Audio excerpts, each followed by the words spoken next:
Donald Trump nearly took America to the brink of war on multiple occasions. The former U.S. president had to be talked down from committing destructive acts of aggression on multiple occasions, according to some of his former advisors. Just as Trump was getting his feet under the table in the White House in April 2017, a major crisis erupted during his first few weeks in office. The Syrian government launched an airstrike on a rebel stronghold, leading to dozens of civilian casualties in the horrifying attack. With early reports suggesting chemical weapons had been used, Trump gathered his closest advisors for an intelligence. As they waited in the Oval Office, former Deputy National Security Advisor McFarland described seeing the seething president while steam was coming out of his ears.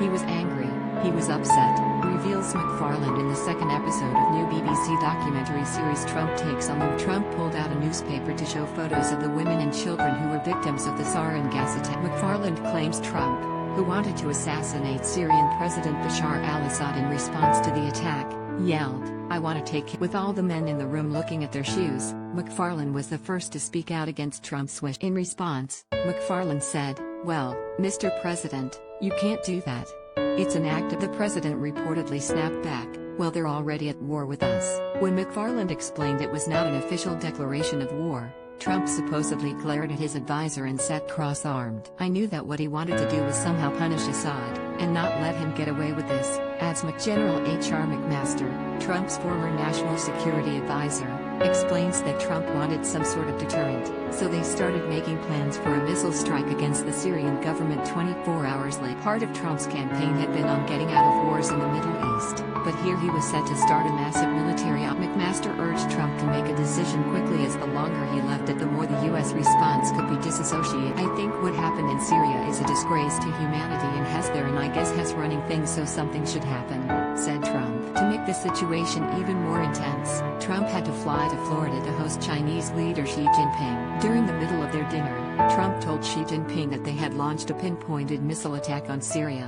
something which he boasted about for weeks after. According to McFarland, Trump said, "And the Chinese through an interpreter just looked at me and then he said, 'Repeat.' And then his interpreter repeated. The Chinese president said, 'Repeat again.' And I just sat there with the biggest beautiful piece of chocolate cake and I just smiled." Trump used the opportunity to hit out at his predecessor, claiming President Obama should have responded a long time. He didn't consult Congress or even warn his allies, with former French President François Hollande calling it a publicity stunt. The second episode of Trump Takes on the World focuses on his decisions in the middle. Trump takes America to the brink of war with Iran, shocks the world by pulling troops out of Syria, and announces agreements between Israel and Arab. The deal to stop Iran making nuclear weapons was the result of a decade of painstaking negotiations by the US, Russia, China, and EU. But Trump blasted the agreement as an embarrassment to the US, slamming both the Iranians and the Obama administration. The former US president claimed the Iran nuclear deal gave the regime billions of dollars to finance terrorism and finally withdrew in May 2018. Trump deliberations over withdrawing troops from Syria also comes under this. Turkish President Recep Tayyip Erdogan was given Trump's personal number and would contact him. According to Fiona Hill, former director for Russia, National Security Council, they would even have to rush an interpreter to the golf course to speak to Trump while he was playing. Trump made a ground announcement in October 2019 declaring he was pulling U.S. troops out of Syria, but he quickly changed his mind. This would be a recurring theme of his presidency, as Trump flip-flopped over the response to a U.S. drone being shot down by Iran in 2019 and internet. Trump signed off on the strike against Iranian military targets, then cancelled the planned retaliatory airstrike with minutes of the last no-go point. The last-minute change happened because a member of the White House staff waylaid Trump with an inaccurate estimate of the casualty. The patience of former National Security Advisor John Bolton was greatly tested, leading to his "Here we had done it absolutely by the book." And suddenly someone runs in out of the blue and flips it 180 degrees, says, "It's not the question of whether to call it off or not."